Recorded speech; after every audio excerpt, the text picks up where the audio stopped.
Komisi Komunikasi Sosial Keuskupan Agung Jakarta mempersembahkan Oase Rohani Katolik yang dibawakan oleh para imam Keuskupan Agung Jakarta.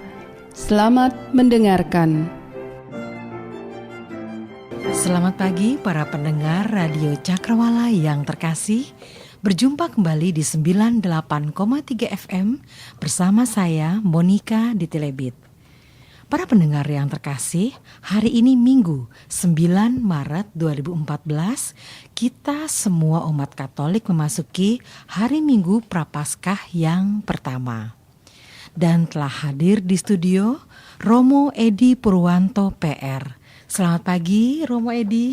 Selamat pagi Mbak Monica, dan selamat pagi para pendengar tercinta Radio Cakrawala dimanapun Anda berada, yang pada pagi hari ini tentu sudah bersiap untuk bersama-sama merenungkan Sabda Tuhan, lebih-lebih pada awal masa yang sangat istimewa bagi gereja, yaitu masa Prapaskah, masa pertobatan untuk menyambut perayaan Agung Paskah.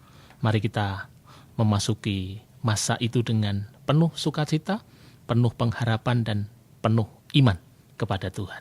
Juga penuh pertobatan ya Romo ya. Iya, itulah Betul. yang paling utama. Iya, baik Romo. Pertobatan artinya menjadi lebih baik di dalam hidup ini. Amin. Baiklah para pendengar Oase Rohani Katolik yang terkasih, mari kita memulai Oase Rohani Katolik kita di pagi ini dengan doa pagi. Para saudara terkasih, kita mengawali permenungan kita pada pagi hari ini dengan berdoa. Dalam nama Bapa dan Putra dan Roh Kudus. Amin. Allah Bapa yang Maha Kuasa, Bapa yang penuh kasih, pada pagi hari ini kami mengucap syukur karena Engkau memberikan kepada kami berkat yang istimewa, di mana kami umat Katolik memasuki Minggu pertama masa Prapaskah. Kesempatan bagi kami untuk melihat ke dalam diri kami guna mewujudkan semangat pertobatan melalui aksi puasa kami. Semoga permenungan-permenungan sabda pada pagi hari ini mendasari, menyemangati, dan mendorong kami untuk menghayati masa Prapaskah ini dengan sebaik-baiknya, agar kami mampu semakin mendalami pula misteri pribadi Kristus. Semoga masa yang menguntungkan itu dapat kami gunakan sebaik-baiknya, masa yang penuh rahmat, agar tidak kami sia-siakan, tetapi membuat kami layak untuk hidup bersama dengan Kristus kelak. Sebab Dialah Tuhan dan pengantara kami yang hidup bersama Dikau dan Roh Kudus, bertahta kini dan sepanjang masa. Amin. Amin.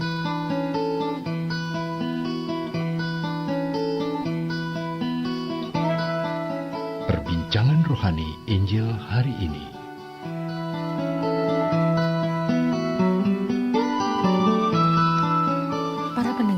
Rohani Katolik yang terkasih, setelah kita bersama-sama dengan Romo Edi membuka oase kita dengan doa pagi, mari kita membaca bacaan pertama di hari Minggu ini yang diambil dari kitab Kejadian bab 2 ayat 7 sampai 9, dilanjutkan dengan bab 3 ayat 1 sampai 7. Ketika Tuhan Allah menjadikan langit dan bumi, Ia membentuk manusia dari debu tanah dan menghembuskan nafas hidup ke dalam hidungnya. Demikianlah manusia itu menjadi makhluk yang hidup. Selanjutnya, Tuhan Allah membuat taman di Eden di sebelah timur. Disitulah ditempatkannya manusia yang dibentuknya itu. Lalu Tuhan Allah menumbuhkan berbagai pohon dari bumi yang menarik dan yang baik untuk dimakan buahnya. Di tengah-tengah taman itu, ia menumbuhkan pohon kehidupan serta pohon pengetahuan tentang yang baik dan yang jahat. Dari segala binatang di darat yang dijadikan oleh Tuhan Allah, ular adalah binatang yang paling cerdik. Ular itu berkata kepada perempuan yang telah diciptakan Tuhan, "Tentulah Allah berfirman, semua pohon dalam taman ini jangan kamu makan buahnya, bukan?" Sahut perempuan itu kepada ular, "Buah pohon-pohon dalam taman ini boleh kami makan. Tetapi tentang buah pohon yang ada di tengah taman, Allah berfirman, jangan kamu makan ataupun kamu raba buah itu. Nanti kamu mati." Tetapi ular itu berkata kepada perempuan itu, "Sekali-kali kamu tidak akan mati." Tetapi Allah mengetahui bahwa pada waktu kamu memakannya, matamu akan terbuka dan kamu akan menjadi seperti Allah, tahu tentang yang baik dan yang jahat. Perempuan itu melihat bahwa buah pohon itu baik untuk dimakan dan sedap kelihatannya. Lagi pula pohon itu menarik hati karena memberi pengertian. Maka ia mengambil dari buahnya lalu dimakan dan diberikannya juga kepada suaminya yang bersama-sama dengan dia. Dan suaminya pun memakannya. Maka terbukalah mata mereka berdua dan mereka tahu bahwa mereka telanjang. Lalu mereka menyemat daun pohon ara dan membuat cawat. Demikianlah sabda Tuhan. Syukur kepada Allah. Para pendengar yang terkasih, mari kita menanggapi bacaan pertama kita hari ini dengan Mazmur tanggapan. Kasihanilah ya Tuhan, Kaulah pengampun yang rahim, dan belas kasih-Mu tak terhingga.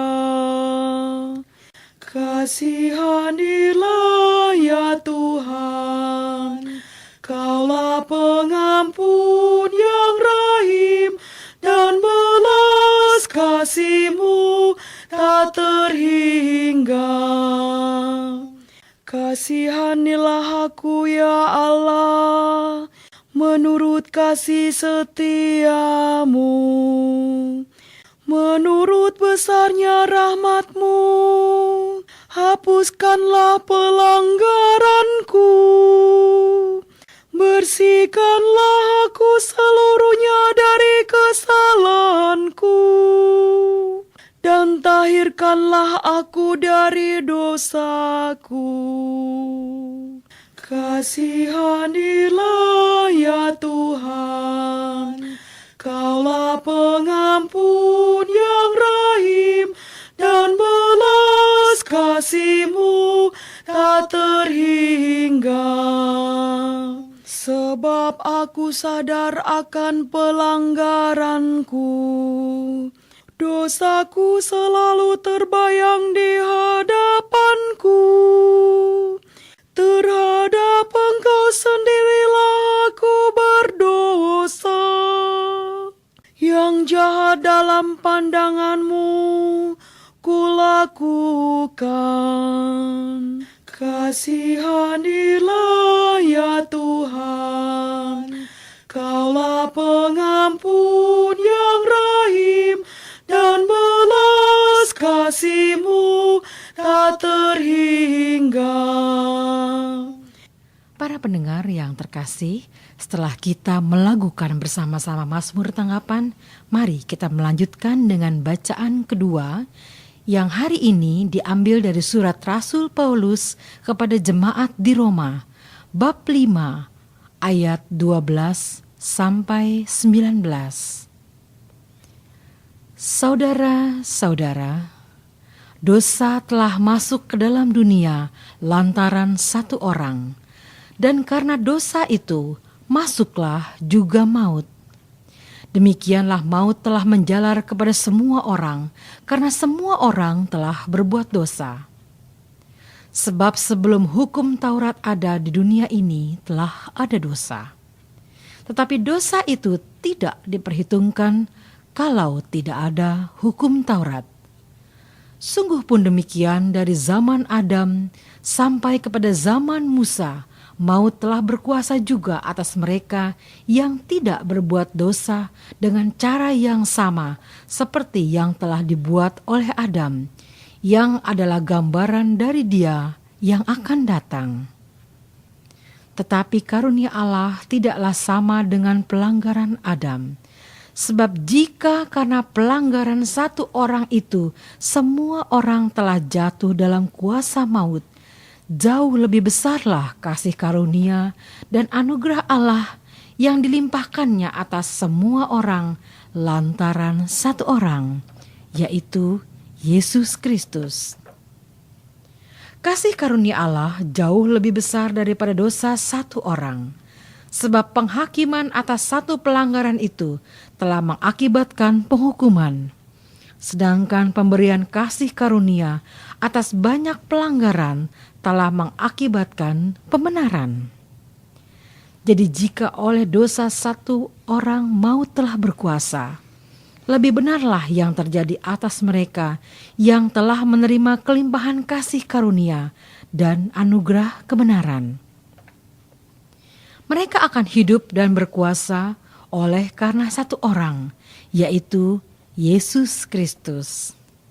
Sebab itu, seperti oleh satu pelanggaran semua orang beroleh penghukuman, demikian pula oleh satu perbuatan kebenaran, semua orang beroleh pembenaran untuk hidup. Jadi seperti oleh ketidaktaatan satu orang, semua orang telah menjadi orang berdosa. Demikian pula oleh ketaatan satu orang, semua orang menjadi orang benar. Demikianlah sabda Tuhan. Syukur kepada Allah. Para pendengar yang terkasih, marilah kita menyiapkan hati kita untuk Injil suci. Terpujilah Kristus Tuhan, Raja mulia dan kekal. Terpujilah Kristus Tuhan, Raja mulia dan kekal. Manusia hidup bukan saja dari makanan, melainkan juga dari setiap sabda Allah.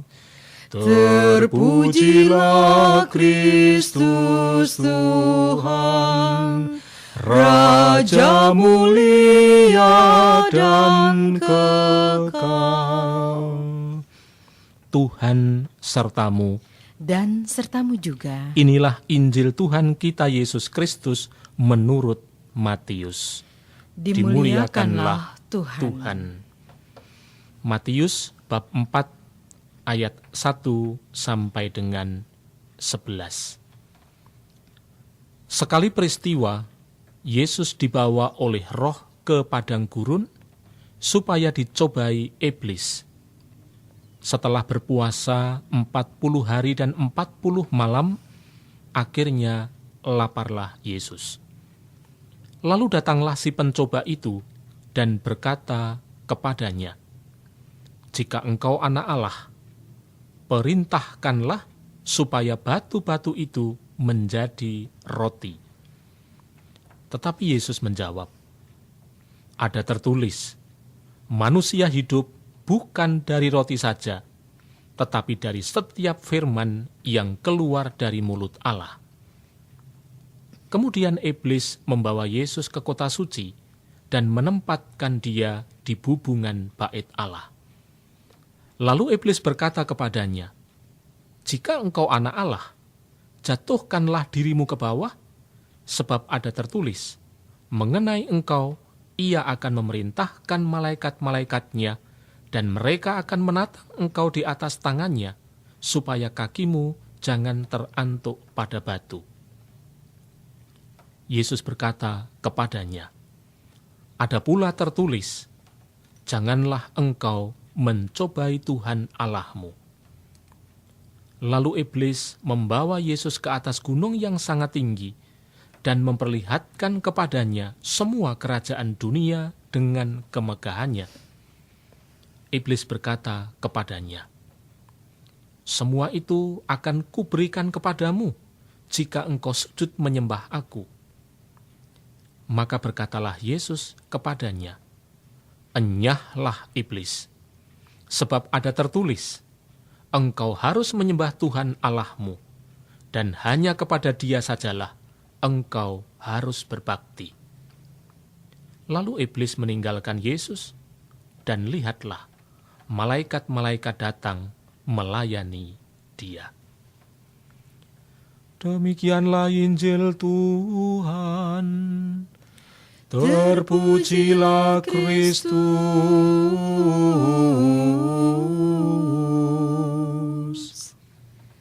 Para pendengar yang terkasih, setelah kita bersama-sama membaca bacaan pertama, bacaan kedua, dan mendengarkan Injil Suci, hari ini kita akan mendengarkan kabar sukacita dari Romo Edi Purwanto. Baik Romo, ada kabar sukacita apa Romo di Minggu Prapaskah pertama ini Romo? Mbak Monik dan para pendengar yang terkasih di dalam Tuhan Yesus, kalau kita menggali kabar gembira atau kabar sukacita pada hari ini, tentu bacaan-bacaan ini harus kita tempatkan dalam sebuah konteks besar, yaitu masa Prapaskah. Di mana pada masa Prapaskah, minggu pertama, bacaan itu diambil dari peristiwa tentang Yesus yang dicobai di padang gurun. Sedangkan pada minggu Prapaskah pertama tahun liturgi A, bacaan diambil dari kitab Kejadian yang mengisahkan tentang manusia pertama yang diciptakan oleh Allah dari debu tanah, tetapi diberi nafas oleh Tuhan dan mereka ditempatkan di dalam sebuah taman yang benar-benar ideal bagi tempat tinggal manusia. Tetapi pada akhirnya mereka harus mengalami nasib tragis ketika mereka tidak setia kepada perintah Tuhan. Itulah gambarannya. Tetapi kemudian yang menjadi lebih penting adalah dari bacaan-bacaan seperti itu apa yang mau ditegaskan. Kiranya bisa dirumuskan dalam satu kalimat pendek, bahwa yang ingin ditegaskan kepada kita semua adalah tentang kebesaran dan kerahiman Tuhan. Ketika manusia jatuh ke dalam dosa, apa yang dilakukan oleh Allah? Semestinya manusia itu sudah harus langsung mati atau langsung binasa. Tetapi kenyataannya manusia masih diberi kesempatan untuk bertobat, untuk ya. bertobat, Ya. agar hidup itu diterima kembali. Inilah kerahiman dan kebesaran Allah, kebesaran Tuhan yang luar biasa. Rasanya pesan pokok ini harus kita jadikan dasar ketika kita bersama-sama memasuki masa Prapaskah, masa pertobatan.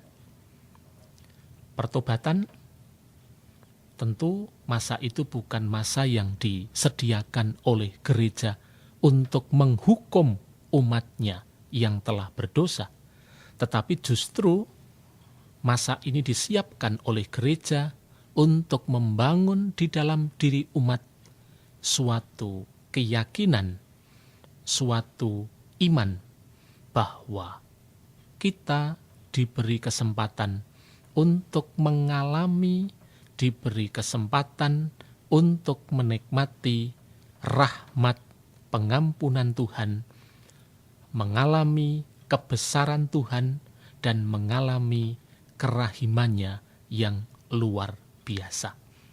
Itu menjadi dasar dalam perjalanan permenungan kita di awal masa Prapaskah, terutama pada minggu pertama masa Prapaskah ini. Saya rasa itu, Mbak Monik, yang pantas Baik, kita Romo. garis bawahi. Ya, baik Romo, terima kasih banyak Romo sharingnya. Iya Romo, terus di sini memang kan ya sepertinya manusiawi ya Romo ya. Masa pertobatan ini kadang-kadang kalau mau dengar tomat gitu ya Romo ya. Ya. Tobat tapi kumat-kumat gitu kan. Betul, itu kecenderungan manusia disebabkan oleh rapuh dan lemahnya pribadi kita sebagai manusia. Dan itu tergambar dengan sangat bagus dalam pesan bacaan pertama pada pagi hari ini yang diambil dari Kitab Kejadian bab 2 ayat 7-9 dan bab 3 ayat 1 sampai dengan 7. Di dalam kalimat-kalimat pertama, bacaan pertama pada pagi hari ini, di situ dikatakan dengan jelas, Ia membentuk manusia dari debu tanah dan menghembuskan nafas hidup ke dalam hidungnya. Kalimat pertama ini menurut saya memang layak untuk kita maknai. Apa sebenarnya? Tuhan membentuk manusia dari debu tanah. Dan kita tahu yang namanya debu tanah itu kan wujudnya gumpalan-gumpalan yang saling berserakan gitu kan. Mungkin juga kristal-kristal yang saling berserakan. Nah, bahasa Alkitab atau cara Alkitab merumuskan manusia dibentuk dari debu tanah itu memang untuk menggambarkan sisi rapuh dari manusia itu. Tetapi berkat sentuhan-sentuhan tangan ilahi dari tangan Tuhan itu memberinya bentuk yang sangat bagus, yaitu manusia yang menurut kitab Kejadian disebut-sebut sangat baik dibandingkan dengan ciptaan-ciptaan lain. Iya, betul Rama, iya. Hari pertama sampai dengan hari kelima terhadap ciptaan itu Allah selalu mengatakan baik adanya. Iya. Tetapi pada hari ke-6 ketika menciptakan manusia dan setelah selesai menciptakan manusia, Tuhan mengatakan sangat baik. Nah, tangan-tangan ilahi membentuk manusia itu dari debu tanah. Dan lebih mengagumkan lagi, karena kemudian setelah dibentuk dari debu tanah oleh tangan-tangan ilahi Tuhan sendiri, kemudian dihembusi dengan nafasnya. Nafas, roh, ruah, kehidupan, atau yang menghidupkan. Hembusan nafas hidup dari Tuhan menjadikan makhluk yang dari tanah tersebut hidup. Nah, yang menjadi jauh harus lebih kita garis bawahi bahwa ini bukan sekedar cerita, tetapi ini menegaskan iman. Dan ini merupakan penegasan iman yang sangat berani. Apa yang mau dikatakan? Bila manusia tetap bersentuhan dengan Yang Maha Kuasa, manusia tetap bersentuhan dengan Tuhan dan membiarkan dirinya dihidupi olehnya, maka serapuh dan seringkih apapun manusia, dia tetap akan menjadi senafas dengan Allah. Luar biasa kan? Sangat Romo, iya sangat luar biasa. Kendati dia rapuh, kendati dia ringkih, tetapi kalau dia membiarkan dirinya dihidupi oleh Roh Allah, maka dia tetap akan menjadi senafas dengan Allah. Dan nafas tadi disebut sebagai hidup, maka menjadi hidup bersama dengan Allah. Karena itu kemudian manusia berhak mendapatkan kehidupan yang istimewa, ditempatkan di tempat yang istimewa, yaitu Taman Eden. Karena memang kondisinya manusia belum berdosa. Baru ketika nanti manusia jatuh ke dalam dosa, dia diusir dari Taman Eden. Dari zona nyamannya itu ya, Iya. Romo ya, artinya Bukan sekedar zona nyaman, tapi ini adalah tempat kehidupan yang membahagiakan.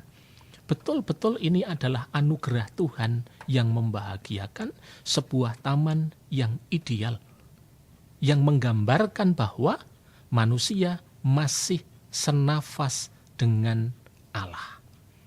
Tetapi kemudian ketika tidak lagi menjadi senafas dengan Allah karena dosa yang diperbuatnya, dia terpaksa oleh Tuhan harus disingkirkan dari Taman Eden. Nah, itu pesan yang sangat mendalam ingin disampaikan melalui bacaan pertama pada pagi hari ini. Maka kalau diceritakan di dalam bacaan itu, dialog antara perempuan dengan ular yang kemudian ditanyakan juga oleh ular, bukankah Allah melarang engkau memakan dan segala macam. Tetapi kemudian, tidak dilarang, hanya pohon yang di tengah itu yang tidak boleh kami makan. Jadi pertama-tama sebenarnya yang mau ditonjolkan itu bukan larangannya, tetapi yang mau ditonjolkan di situ adalah pesan agar manusia menjaga kehidupan yang telah dihembuskan oleh Allah di dalam dirinya. Jangan sampai nafas kehidupan yang sudah dihembuskan oleh Allah di dalam dirinya itu justru dihilangkan karena ketidaktaatan mereka terhadap pesan Tuhan sendiri. Dengan demikian, manusia diminta agar memelihara keadaan senafas dengan Tuhan. Itu yang menjadi pesan pokok dari bacaan pertama hari ini. Baik Romo Endi, terima kasih banyak Romo sharingnya. Tanpa terasa Romo, kita harus berdoa malaikat Tuhan dulu bersama-sama dengan para pendengar ini Romo. Baik. Baik Romo ya, kita berdoa malaikat Tuhan dulu. Mari kita berdoa. Para pendengar yang terkasih, bersama dengan Romo Endi Purwanto PR, kita berdoa malaikat Tuhan.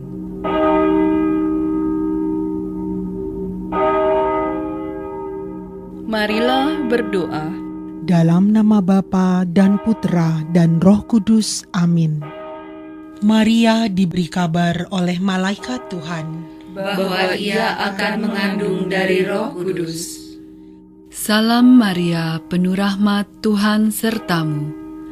Terpujilah engkau di antara wanita, dan terpujilah buah tubuhmu Yesus. Santa Maria, Bunda Allah, doakanlah kami yang berdosa ini, sekarang dan waktu kami mati. Amin. Aku ini hamba Tuhan. Terjadilah padaku menurut perkataanmu.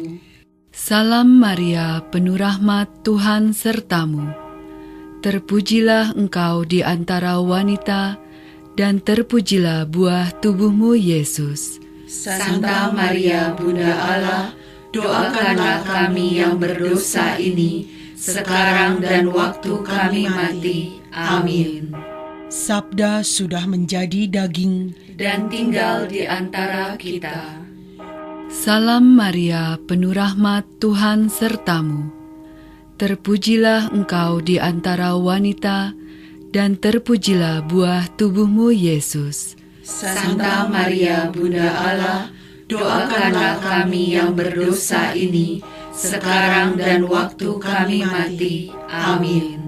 Doakanlah kami, ya Santa Bunda Allah, Supaya kami dapat menikmati janji Kristus. marilah berdoa. Ya Allah, karena kabar malaikat, kami mengetahui bahwa Yesus Kristus Putramu menjadi manusia. Curahkanlah rahmat-Mu ke dalam hati kami, supaya karena sengsara dan salibnya, kami dibawa kepada kebangkitan yang mulia, sebab Dialah Tuhan pengantara kami. Amin. Dalam nama Bapa dan Putra dan Roh Kudus. Amin. Pendengar yang terkasih, hari ini 9 Maret, Gereja Katolik memperingati orang kudus Santa Franciska Romana, seorang janda. Franciska lahir di Roma pada tahun 1384. Orang tuanya mendidiknya dengan sangat baik dalam iman Kristiani dan perhatian kepada orang-orang di lingkungan sekitar. Dengan begitu, Franciska bertumbuh dewasa menjadi orang yang beriman dan penyayang orang-orang kecil. Cita-citanya ialah seorang biarawati. Tetapi karena suatu pertimbangan khusus, kedua orang tuanya menikahkan dia dengan seorang pemuda bangsawan bernama Lorenzo de Ponciani. Dari perkawinan ini, Franciska dianugerahi beberapa orang anak. Hidup perkawinan mereka yang berlangsung 40 tahun lamanya diwarnai saling pengertian dan cinta kasih yang mendalam. Ketika terjadi perang di kota Roma, Lorenzo suaminya ditangkap dan diasingkan. Tanah dan hartanya dijarah dan anaknya yang sulung dibawa sebagai sandera. Peristiwa ini sungguh merupakan suatu pengalaman pahit bagi Franciska. Ia menghadapi semuanya ini dengan tabah dan pasrah kepada Tuhan, sambil tetap tinggal di rumahnya yang sudah porak-poranda itu. Sewaktu keadaan sudah pulih kembali dan Lorenzo beserta anaknya kembali ke rumah, Franciska bersama beberapa rekannya mendirikan sebuah komunitas religius, semacam kongregasi untuk meningkatkan karya-karya amalnya.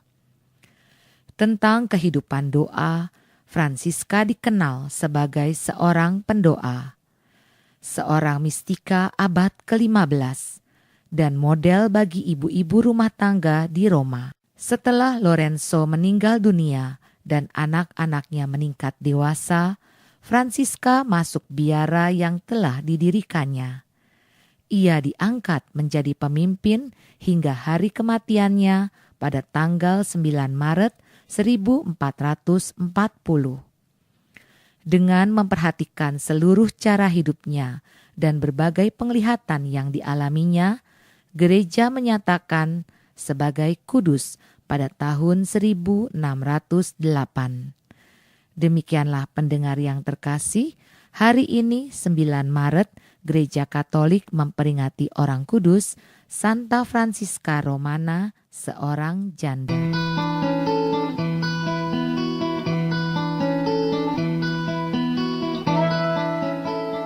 Dialog Iman Katolik.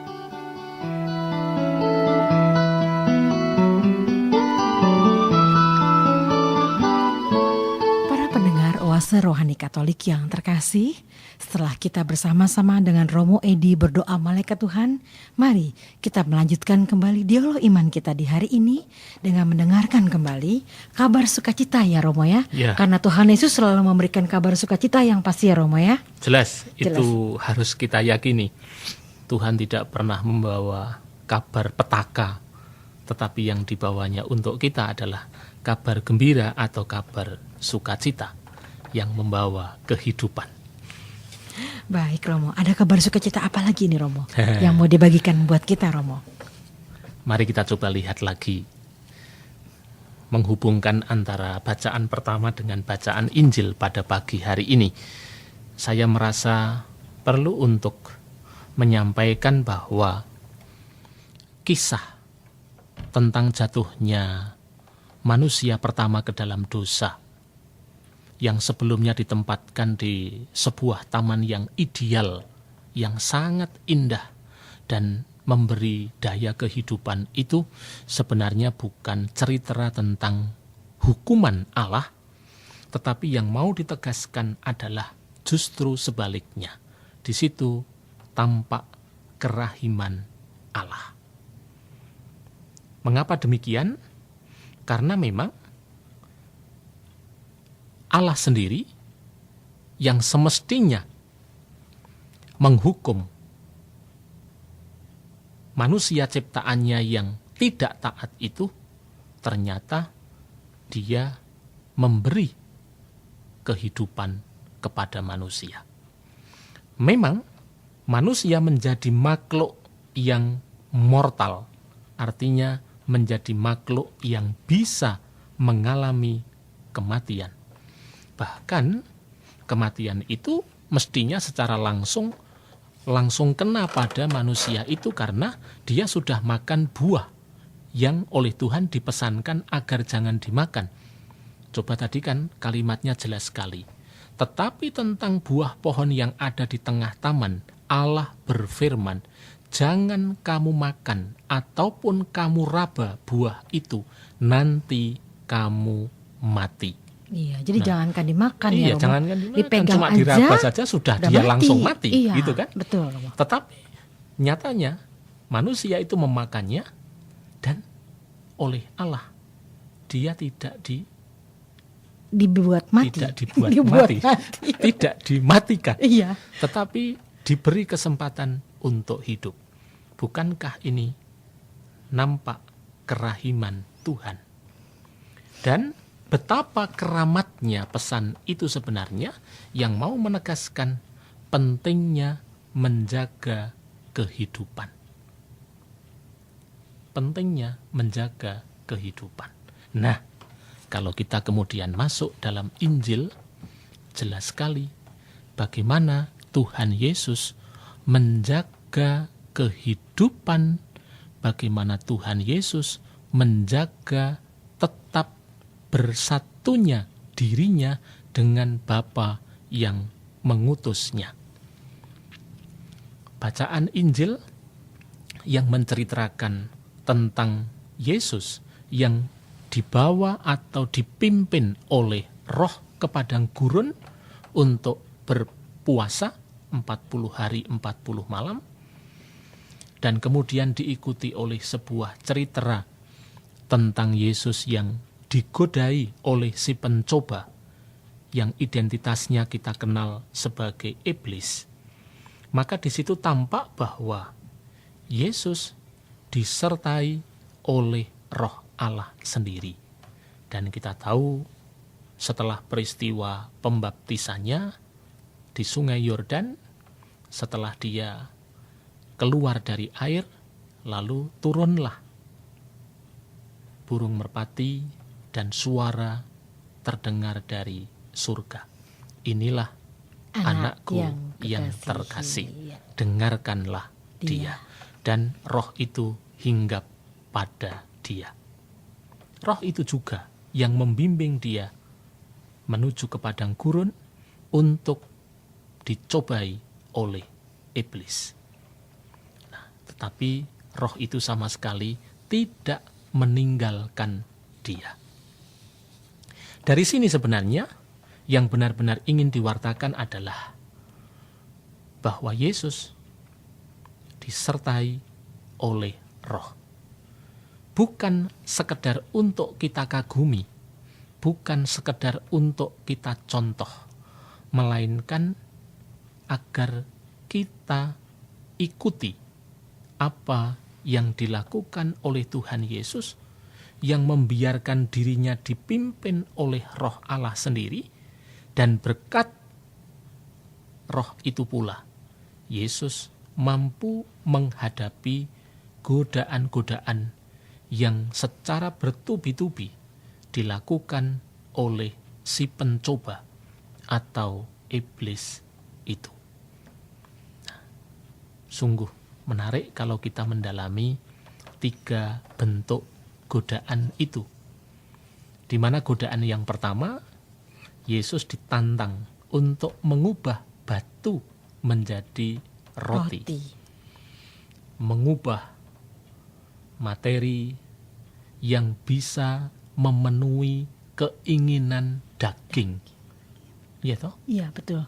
Roti betul, itu kan untuk perut. Iya, sementara batu kan nggak bisa dimakan. Nggak gitu bisa dimakan.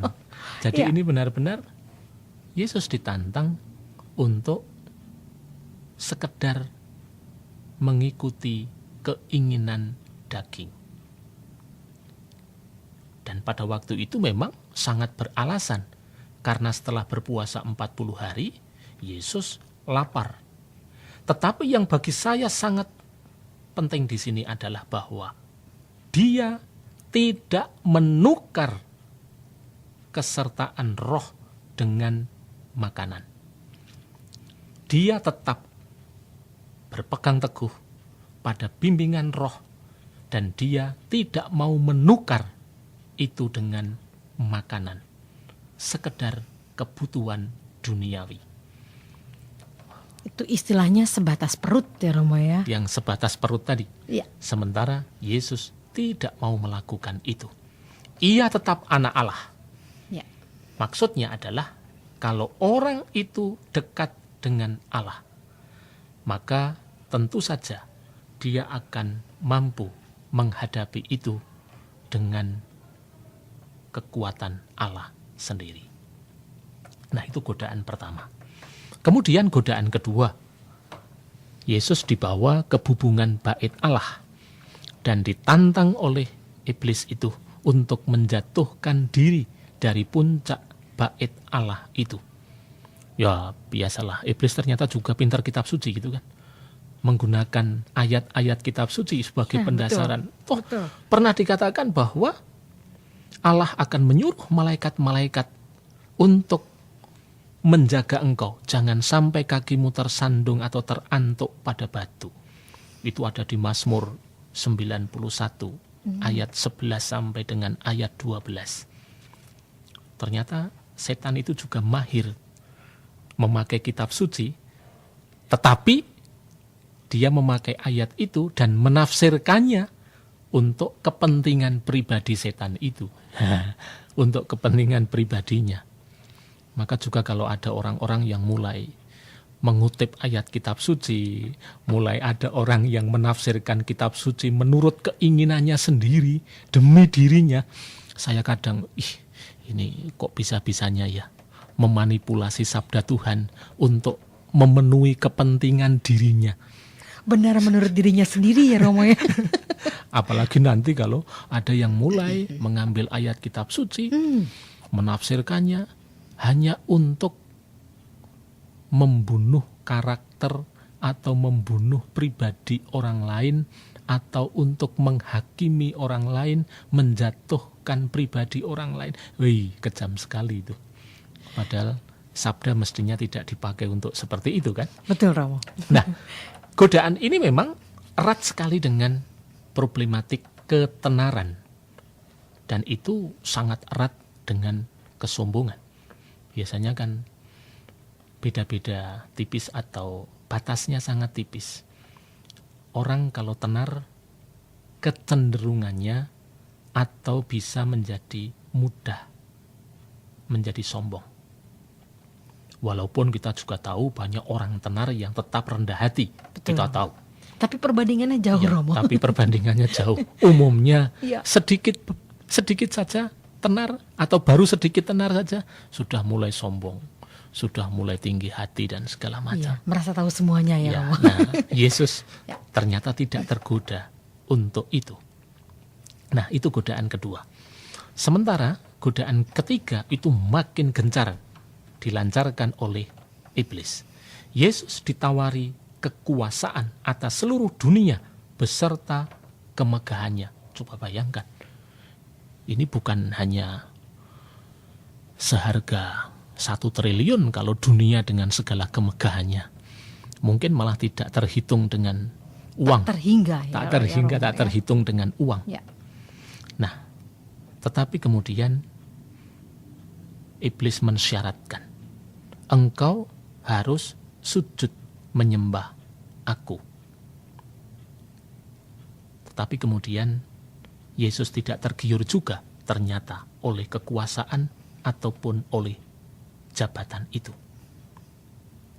Iblis bisa menawarkan dunia dan kemegahannya. Dan seakan-akan begitu mudahnya bahwa semua itu bisa dialih melekkan oleh iblis untuk Yesus. Tetapi syukurlah bahwa Tuhan tetap setia kepada roh yang membawa dia ke padang gurun. Ia setia kepada roh yang menaunginya. Dan bahkan pada akhirnya sang penggoda itu harus kehabisan akal dan tersingkir sendiri oleh daya roh itu. Sebenarnya kalau kalimat dan kata-kata aslinya dari bacaan Injil ini, ketika Yesus mengatakan kepada iblis yang ketiga, enyahlah iblis, itu sebenarnya bukan hanya mengatakan enyahlah iblis, tetapi enyahlah setan. Memang beda ya Romo ya? Beda. Oh, bedanya Beda. iya. Oh, baik-baik Romo. Iblis Karena kita terlalu halus-halus gitu. oh begitu Romo. Iya, Ya. setan kamu itu kan Kasar sekali. kan kasar. betul. Memang di sini sebenarnya cukup tampak antara iblis yang berasal dari kata diabolos dengan iblis yang mulai membujuk Yesus pada ayat 3 itu, yang dalam bahasa Yunaninya disebut peirason, dan pada akhirnya pada ayat 10 itu bahasa aslinya sebenarnya mengatakan satana, berarti setan, bukan hanya iblis. Tetapi memang terjemahan yang kita miliki ini boleh dikatakan menyejajarkan semua dari awal sampai dengan ayat 10 itu dengan sebutan iblis semua. Tapi tidak apa-apa. Yang penting adalah pesan utamanya, di mana Yesus tetap meniti jalan ilahi. Maka akhirnya dia mampu menghadapi semua yang dilontarkan atau yang ditawarkan oleh iblis. Dan itulah pekerjaan setan, pekerjaan iblis yang ingin mengacaukan hal-hal baik yang ada dalam diri kita, sebagaimana dialami oleh Tuhan Yesus sendiri. Maka kalau ditanya, sebenarnya setan itu mengerikan tidak sih Romo gitu? Setan mengerikan itu kan tampilan-tampilan di film-film horor kita gitu. Penggambarannya aja ya Romo ya. Penggambarannya aja yang disuguhkan dalam tontonan-tontonan horor di televisi kita. Tetapi kalau kita mengikuti cerita dalam bacaan pertama maupun dalam bacaan Injil ini, justru setan itu mempunyai wajah yang kalem ya. Iya, kayaknya nggak menduga bahwa dia tuh niat jahat kayaknya ya Romo ya. Kalem, tapi ternyata diam-diam itu menjerumuskan siapapun yang digoda pelan-pelan ke jalan kali ya Romo. yang benar-benar buntu gitu. Iya. Nah dari situ dia akan mudah beraksi, mudah melakukan pembunuhan terhadap orang yang digodanya. Nah, Yesus berhasil keluar dari padang gurun karena ia tetap disertai oleh roh.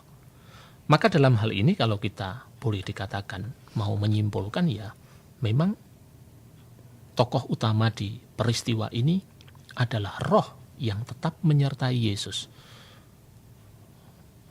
Kendati memang yang digodai oleh setan adalah Yesus. Tetapi Yesus yang macam apa? Yesus yang tetap setia kepada bimbingan roh Allah. Maka kalau kita pun manusia ini kendati harus berhadapan dengan banyak godaan, kalau kita setia kepada Roh Tuhan, maka kita pun juga akan bisa seperti Tuhan Yesus menghadapi godaan seberat apapun. Itu pesan yang akan disampaikan dalam Warta Gembira hari ini, hari Minggu Prapaskah yang pertama. Baik Romo, terima kasih Romo sharingnya, menggugah sekali ya Romo ya. Mungkin kalau Monik boleh pertobatan, salah satu pertobatan tuh mungkin salah satunya datang ke gereja dengan tidak terlambat kali ya Romo ya. Bisa nggak Romo kalau bisa, itu bentuk-bentuk sederhana untuk memberi wujud kepada niat atau semangat pertobatan kita. Tentu harapannya memang tidak sebatas pada hal-hal yang seperti itu, tetapi paling tidak memperbaiki hidup atau membaharui hidup itu tentu harus dimulai dari hal-hal kecil yang biasa kita langgar. Perintah-perintah Tuhan yang sederhana, yang biasa tidak kita taati, itu harus mulai kita tinggalkan. Supaya kemudian seperti Yesus taat kepada Roh dan akhirnya mampu menghadapi godaan-godaan besar. Dosa-dosa yang bisa mematikan atau membunuh. Nah, kita juga diharapkan setia kepada bimbingan Roh Tuhan untuk membaharui diri mulai dari hal-hal yang kecil, yang sederhana, yang memang dalam keseharian kita kadang tidak kita perhitungkan sebagai dosa. Tetapi itu bisa mengganggu relasi kita dengan Tuhan, bisa mengganggu relasi kita dengan sesama, bahkan pada akhirnya mengganggu relasi kita dengan diri kita sendiri. Ya toh? Betul. Membuat kita tidak nyaman, ya. Membuat kita tidak bisa tampil apa adanya, membuat kita harus kadang bersikap munafik atau muna gitu. Iya. Itu gara-gara tampak baik ya. Iya, ya. kelihatannya Betul. bagus tapi Ya. nyatanya menyimpan sesuatu yang tidak sangat berguna bagi hidup dirinya maupun terutama bagi sesama. Baik Romo, terima kasih banyak Romo sharingnya. Ya. Tanpa terasa Romo, waktu jualah yang memisahkan kita. Sudah habis kah? Sudah habis Romo, nggak kerasa ya Romo ya. Wah. Aduh sayang, padahal masih mau ngobrol banyak ya Romo ya. Itulah, kalau kita mau berlama-lama dengan sabda Tuhan memang sebenarnya masih banyak hal yang bisa digali. Karena kemudian misalnya dari bacaan kedua, di mana pelanggaran bertambah banyak, di sana kasih karunia menjadi berlimpah. Tentu Paulus tidak mengajak bahwa yuk kalau begitu kita buat pelanggaran sebanyak-banyaknya. Rame-rame bukan berdosa. Itu. Ya, bukan itu. Tetapi Paulus ingin menegaskan bahwa memang kedosaan, kejatuhan kita itu hanya bisa ditebus oleh berlimpahnya rahmat Tuhan. Maka ketika kita jatuh ke dalam dosa, kita diajak untuk berdoa dan mohon kelimpahan rahmat Tuhan, karunia pengampunan daripadanya. Itu yang sebenarnya ingin disampaikan oleh Paulus kepada kita. Ini berita bahagia yang sangat mendasar juga untuk mengawali perjalanan masa Prapaskah. Begitu Mbak Monik dan para pendengar terkasih. Baik Romo Edi, terima kasih banyak Romo Edi. Ya. Iya, memang kalau bicara tentang kebaikan Tuhan, waktunya sebenarnya kelihatannya sedikit ya Romo ya. Betul. Dan memang hari ini saya agak memberi stressing atau tekanan, mungkin agak berat juga ya permenungan hari ini ya. Iya Romo. Tidak seperti biasa, tetapi saya kok merasa penting juga. Sesekali lah. Iya, agak dan lagi berat gitu kan. di awal kan Romo. Jadi ngingetin kita lah Romo. Jangan nunggu sampai minggu kedua, minggu ketiga. Iya. Ujungnya malah jadi nggak pantang dan puasa Romo. Oke. Tahu-tahu udah Paskah. Nah itulah. Iya Romo ya. Baiklah para pendengar Oase Rohani Katolik yang terkasih, tanpa terasa waktu jualah yang memisahkan kita. Sebelum kita menerima rahmat dan berkat dari Tuhan kita Yesus Kristus melalui perantaraan Romo Edi Purwanto, kita berdoa doa tahun pelayanan bersama-sama. Marilah kita berdoa. Bapa kami di surga, kami bersyukur karena Kau pilih kami untuk hidup bersaudara, saling berbagi dan melayani. Putra-Mu Yesus Kristus bersedia mengambil rupa seorang hamba. Cinta kasih-Nya agung dan mulia, Ia rela wafat di kayu salib untuk melayani keselamatan umat manusia.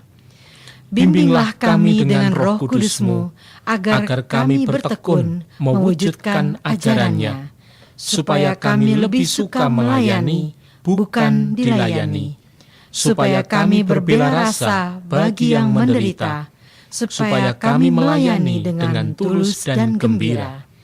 Tuntunlah kami agar mampu berbagi harta dan talenta, waktu dan tenaga, untuk mewujudkan pelayanan penuh kasih bagi sesama yang lemah, kecil, miskin, dan tersisih.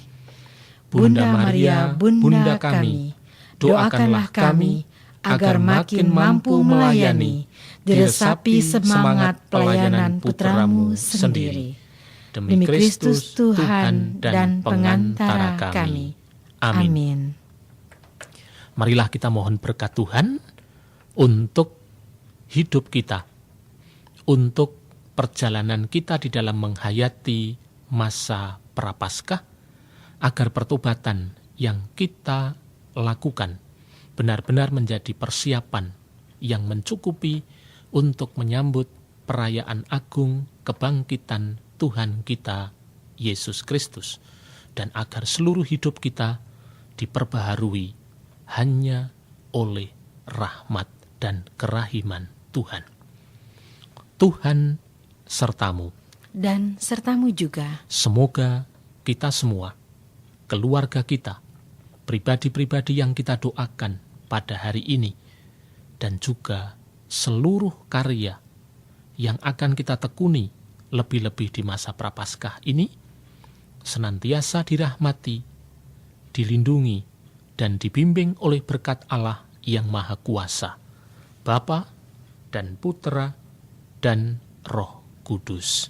Amin. Demikianlah Oase Rohani Katolik yang dipersembahkan oleh Komisi Komunikasi Sosial Keuskupan Agung Jakarta yang dibawakan oleh para imam Keuskupan Agung Jakarta.